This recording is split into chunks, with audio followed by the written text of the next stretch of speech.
सर्वात प्रथमतः आजच्या या कार्यक्रमासाठी मला थोडा उशीर झाला, त्याबद्दल देखील व्यक्त करतो. दुसरा एक कार्यक्रम होता म्हणून उशीर झाला.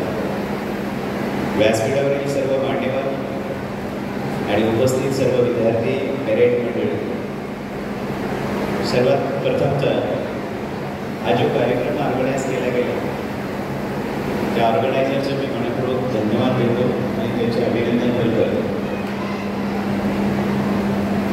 माझ्याकडे मी कांबळे सर दोनदा तीनदा आले आणि थोडंसं नेहमीची गडबडीत असतो, काहीतरी कामात असतो, तर त्यांचा अप्रोच ॲटिट्यूड मी पाहिला.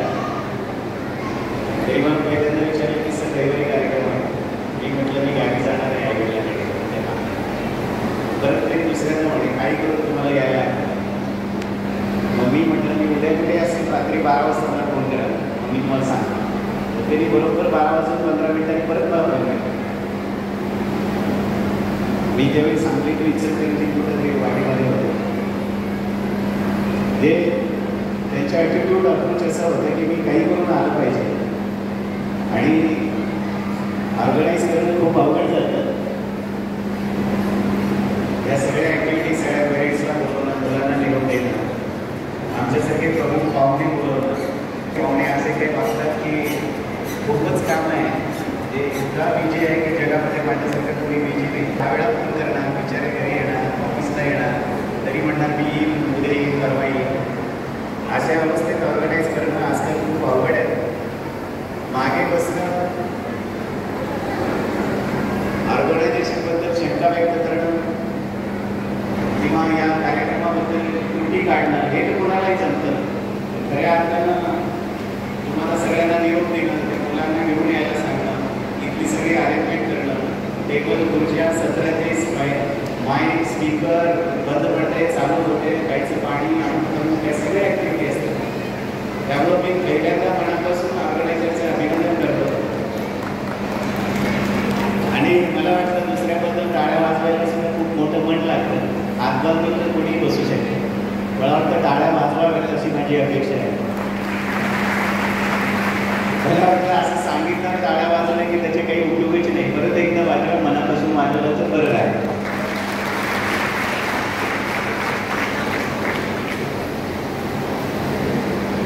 ॲक्च्युली ही जी प्रज्ञाशोध परीक्षा आहे किंवा राज्यस्तरीय प्रज्ञाशोध आहे, somewhat equal to competitive exams आहे.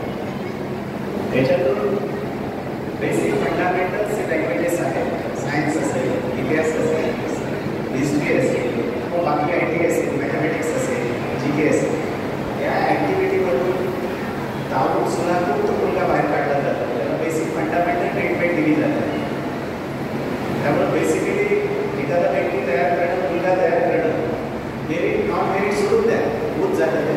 तो भाग मोठा नाही आहे. कॉम्पिटेटिव्हमधले वेगवेगळे फॅक्टर्स असतात, त्याच्यातून तो बसतो, खाली येतो, वर जातो, तो भाग नाही. पण एक परिपूर्ण मुलगा तयार होणं, परिपूर्ण व्यक्ती तयार होणं, अष्टपैलू नागरिक तयार होणं, त्याचा बेस म्हणजे अशा प्रकारच्या परीक्षा असतात असं माझं काम मत आहे. आणि ती संधी तुम्हाला तुमच्या पालकांना, तुमच्या मुलांना खूप लहानपणी मिळते, याचा मला खूप आनंद वाटतो. आणि ही सिस्टीम तुम्हाला अवेलेबल करून दिली त्याबद्दल त्या संबंधित सर्व अधिकारी, कर्मचारी यांचं पण मनापासून मी स्वागत करतो आणि अभिनंदन करतो. आजच्या या कार्यक्रमानिमित्त मगाशी काही सूचना सांगितल्या जात होत्या. मोबाईल आहोत, आता मला वाटतं याविषयी बोलणं म्हणजे बोथटपणा झाला. तुम्हालाही माहिती आहे, मलाही माहिती आहे मोबाईलमुळे काय होतं, काय नाही होतं. पण सगळ्यांच्या प्रॉब्लेम असा आहे की मोबाईल दिल्याशिवाय ते थांबतच नाही. हा मोठा फॅक्ट आहे. सोल्युशन काढावं लागेल. त्यासाठी स्वतःला कंट्रोल पहिल्यांदा करावं लागेल, तर ते मुलं करतात. आपण लोकांचं स्वतःचं रोल नाही.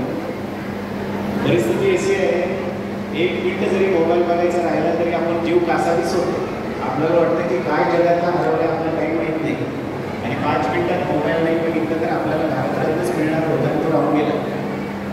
पहाटे सुटून जाग जरी आली तरी आपण पहिलं व्हॉट्सअप आणि YouTube बघायला लागतो. मला माहीतच नाही असलं विचित्र वेळ आपल्याला सगळ्यांना लागला.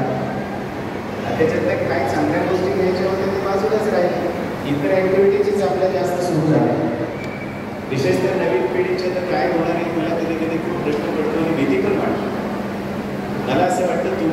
माझी जी शेवटची पिढी आहे, कुठेतरी संस्कारमय वारकरी संप्रदाय, कोणाचे तरी संस्कार आहे, काहीतरी व्यवस्थित सुरू आहे.